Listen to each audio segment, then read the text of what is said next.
kaiga-igaya lang ako sa Diyos pag nakapag-quiet time ako, pag nakapag-evangelize ako ng perfecto, pag ganito, ganyan, nagbasa ako ng Bible everyday, na parang nakadepende yung worth and yung yung safety, peace, and worth natin, happiness natin sa mga ginagawa natin. Doon natin ini-equate. Doon natin ini-equate yun. Kapag sa paningin natin, perfect and very good tayo. So kaya iba minsan, kahit nagkakasakit na, so nagkakasakit ka, hindi mo magawa yung mga dati mong ginagawa, napaka-harsh sa sarili nila.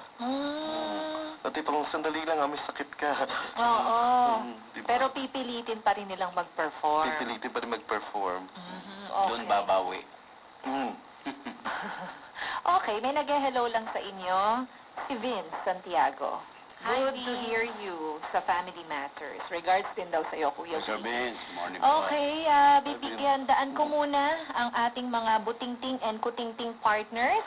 At si Carmi, nagpapasalamat lang dahil nabubuhayan muli ako ng pag-asa na huwag magpa-down sa nangyayaring nega sa buhay ko. God is alive. He promised that He will never leave me nor forsake me. At thank you po sa inyo. More power and more blessings. From Irene Rivera, nakikinig din daw siya sa ating broadcast. Laya na ako sa I won't mind it at all. After all, baka ang ultimong nito, ultimately, sino ba ang pwede magsabi sa'yo kung sino ka talaga? Ang Panginoon lang eh. At yung sinabi mo, Ate Aidy, na pwede bang gawin ito na mag-isa lang? Gusto kong paniwalaan na actually yung idea ng pag-isa hindi mangyayari kasi unang-una kasama natin si Lord. Hindi tayo pwede mag-isa.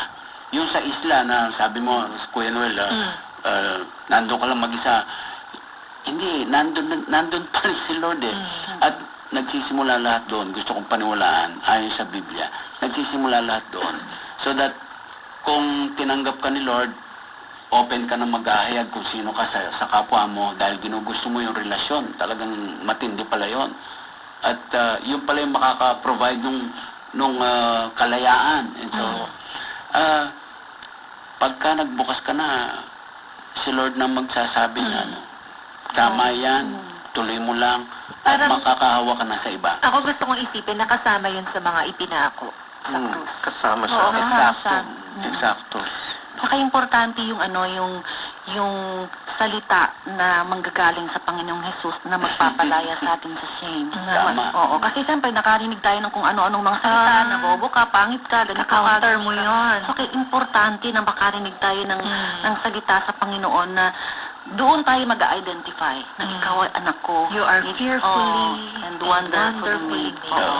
At ito yung encounter with that, na yung sinasabi namin sa ministry namin na ito hindi lang inuulit-ulit mo sa sarili mo, kinukumbinsi mo yung sarili mo. Nandito yung pag-upo sa harap ng Panginoon. At pagsasabi, Panginoon, ikaw magpangalan sa akin. At naniniwala kami na pag ginawa natin yan, minsan takot tayong tumahimik kasi iniisip natin, baka hindi sumagot ang Diyos. Baka wala siyang sabihin. O baka i-confirm niya yung mga sinasabi ng ibang tao. Pero in our experience, pag nirenounce mo yung agreements mo, dun sa boss na shame, meron siyang parang space para magsalita at sabihin. May ibang tinig na pwedeng pumasok at sabihin yung katotohanan kung sino ka. Okay. Break muna tayo kasi naka-standby si Mami Beth.